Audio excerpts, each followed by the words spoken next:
Presented by Lee Kossel and Feigley Attorneys at Law. Welcome back. Let's get you right on over to Jane King, live at the NASDAQ Forest this morning in New York City. And Jane, tax day in exactly 2 weeks and scams on the rise. Yeah, that's right. I mean, as we spend more attention on taxes and kind of scramble to get everything filed on time, the fraudsters know this, and it's a bull market for tax fraud right now.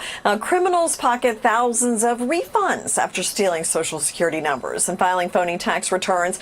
And the fraud experts say they also pose as IRS officials or tax experts and then attempt to make off with bank account information or get you to pay some kind of bogus fee. So if you have any questions about this, you can kind of go to the Consumer Product Safety Commission, look there, or even call the IRS and ask if any of this is legit.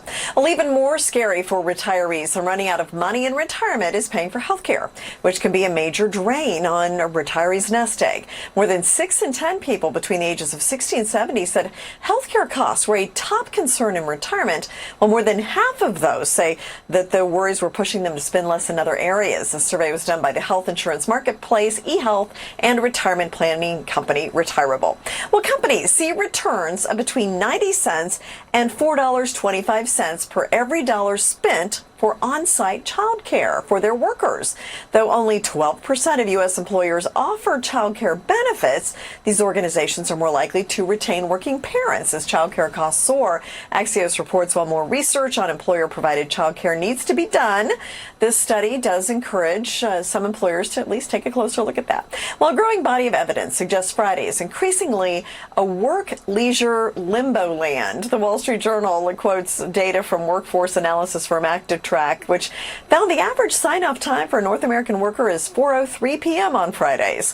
Fridays were also the most popular day for fitness and beauty bookings on the ClassPass app last year, and it used to be that restaurant and lunches were the busiest on Fridays, but that has gone away a bit.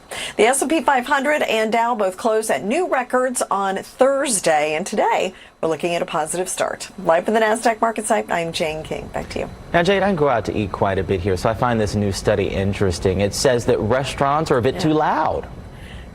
Well, an overly quiet restaurant can be the kiss of death for the business, but a new study finds actually the opposite is what we're seeing in reality.